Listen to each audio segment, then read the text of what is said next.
ជារៀងរាល់ព្រឹកបងប្អូនហើយទោះបីរវល់យ៉ាងណាក៏ដោយយ៉ាងហើយណាក៏ឆ្លៀតពេលបាន30នាទីដែរដើរហាត់ប្រាណដើម្បីសុខភាពតែចៃដន្យក៏ជួបម្ដាយក្មេងខ្ញុំដែលគាត់កំពុងធ្វើដំណើរទៅធ្វើការងារជាប្រចាំថ្ងៃរបស់គាត់ហើយគាត់ស្រែកប្រាប់ខ្ញុំថាកូនម្សាថ្ងៃនេះទៅអត់បើទៅទៅទិញផ្លែឈើឲ្យតកែគាត់ផងបងប្អូនហើយចាំការទៀតរត់ទៅដប់ទៀតហើយចឹងហើយបងប្អូនមើលវីដេអូខ្ញុំហើយកុំធុញអីហើយខ្ញុំបន្តទៀតក៏ឈៀងជូនសុកជាទៅវិហារហើយក៏យកឆាត់ទុកវិញឆាត់របស់គេបងប្អូនអាទិត្យមុនមិនដឹងឆាត់ណាណៃទេមិនចាំខ្ញុំចាស់គេរមបាច់ចឹងខ្ញុំច្រឡំយកឆាត់គេចឹងណាឥឡូវខ្ញុំកំពុងតែធ្វើដំណើរទៅផ្សារហើយនិយាយផ្សារនឹងឆ្ងាយពីផ្ទះខ្ញុំគូសោះតែមានអីទេបងប្អូនអើយគោលម្ដងដែលខ្ញុំទៅនឹងចង់ថតវីដេអូចែកជូនបងប្អូនទស្សនាផងស្រុកភូមិរបស់ខ្ញុំខែភ្លៀងចឹងទេសភាពស្អាតខ្លាំងណាស់មើលតែព្រៃព្រឹក្សានេតាវផ្កាចម្រុះពណ៌ផ្ទះនីមួយៗពោពេញទៅដោយ colorful តែម្ដងដោយអូន KH គាត់អត្ថាធិប្បាយមិនខុសទេឥឡូវកាត់ដល់ផ្សារហើយអ្វីដែលខ្ញុំបានឃើញទិញមុនគេគឺផ្លែក្រូចថ្លុងទុកឲ្យទៅជាហូបសុខជាក្មេងម្នាក់ចូលចិត្តញ៉ាំម្ជូរខ្លាំងណាស់អញ្ចឹងស្រីមកមុំសុំចុះចាញ់មកខ្ញុំហ៊ាននិយាយអញ្ចឹងខ្ញុំបានទិញមួយផ្លែទេដល់ពេលខ្ញុំសួរគេប្រាប់ខ្ញុំថាប៉ាន់ចាស់រូពី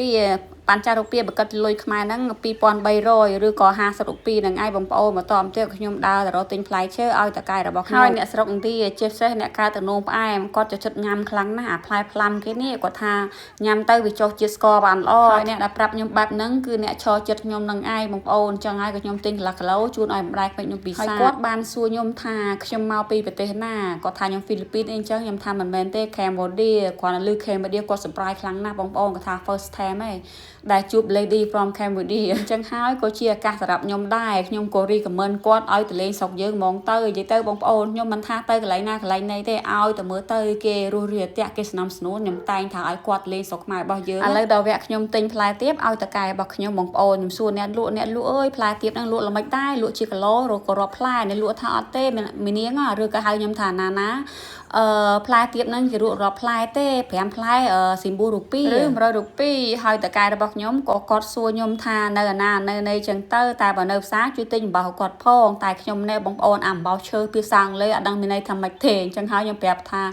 ាអ្នកឯងបាញ់រូបភាពឲ្យខ្ញុំមើលហ្មងទៅហើយអ្នកដែលកាន់អំបោសគឺម្ដាយក្មេកខ្ញុំមើលទៅឡើងចង់កែបងប្អូនអស់សំណាយខ្លាំងណាស់សើចម្នាក់ឯងនៅក្នុងផ្សារហ្នឹងហើយអំបោសឈើបែបហ្នឹងនៅស្រុកឥណ្ឌាថ្លៃណាស់បងប្អូនបើគិតជាលុយខ្មែរ15000អញ្ចឹងហើយតកែខ្ញុំថាទិញ2ហ្មងទៅហើយតម្រុំតែខ្ញុំទិញអំបោសនឹងបានចំណាយពេលឡើងយូរជាមួយគាត់ដោយសារគាត់អត់ចេះអង់គ្លេសទេខ្ញុំក៏បាននិយាយភាសាក្នុងស្រុកដាក់គាត់ដែរតែខ្ញុំគិតប្រហែលជាគាត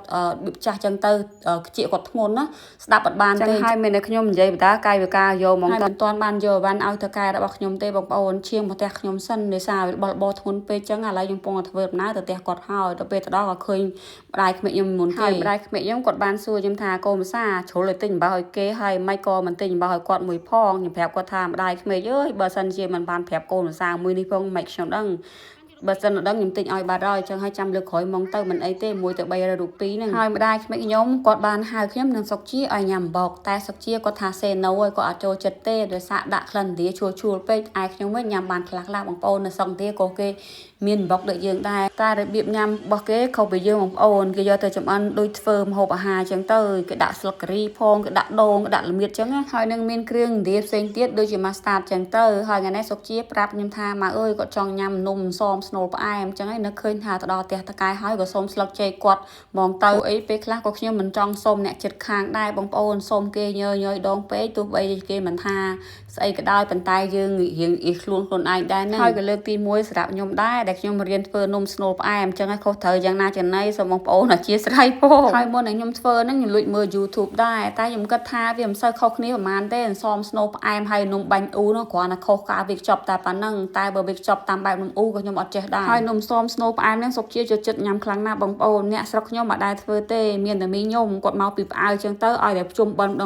ងគាត់តែយកពួកខ្ញុំញ៉ាំហើយសូមពេលវេលាបងប្អូនមិនតិចទេមកណែនាំជាមួយ skinny សម្រាប់បងប្អូនដែលមានបញ្ហាកែងគីឡូជាពិសេសបងប្អូនដែលមានគីឡូធំគីឡូធ្ងន់អាចសាកល្បងឈុត VIP ពិសេសនឹងបានតម្លៃពេញរបស់គេ$72បញ្ចុះសន្និសីទតែ$38តែប៉ុណ្ណោះព្រីដឹកទៀតបងប្អូនប្រើបានរយៈពេលរហូតដល់2ខែនោះហើយវិធីប្រើរបស់គេ Skinny Plus យើងប្រើក្រោយអាហារពេលព្រឹកក៏បានអាហារថ្ងៃត្រង់ក៏បានដែរប៉ុន្តែ Skinny ដុបទូចហ្នឹងអាគ្រាប់ Prezi Seed ហ្នឹងយើងប្រើមួយគ្រាប់មុនចូលគេជាផលិតផលរបស់ប្រទេសអាមេរិកប្រើបានទាំងបរិសុទ្ធទាំងស្ត្រីសូម្បីតែកុមារអាយុ12ឆ្នាំក៏ប្រើបានដែរហើយបើសិនជាបងប្អូនមានចំណាប់អារម្មណ៍អាចកម្មង់តាមខ្ញុំបានធានាថាសេវាវឺតដល់កម្មដណ្ដើភ្លាមតែម្ដងឥឡូវដល់វគ្គខ្ញុំវិចខ្ចប់បងប្អូនខ្ញុំធ្វើបែបនេះ Snow របស់វាខ្ញុំបានដាក់ចូលក្នុងថង់បន្ទាប់មកខ្ញុំមូលឲ្យវាចេញជាតម្រង់វែងមកវាងាយស្រួលក្នុងការវេចខ្ចប់ប៉ុន្តែដល់ពេលខ្ញុំខ្ចប់ខ្ញុំលួចដាក់ស្លឹកល្មៀតបន្តិចព្រោះឲ្យខ្ញុំធ្វើឲ្យខ្ញុំចែកញាតិមិត្តបងប្អូនដែលខ្ញុំស្គាល់នៅក្នុងភូមិហ្នឹងឯងខ្ញុំចង់បានក្លិនក្រអូបអាហារចេញពីស្លឹកល្មៀតផងហើយការវេចខ្ចប់របស់ខ្ញុំបងប្អូនបងឡើយខ្ញុំគិតថាពេលខ្ចប់ហើយខ្ញុំចង់យកទៅស្ងោរដែរតែដោយសារតែ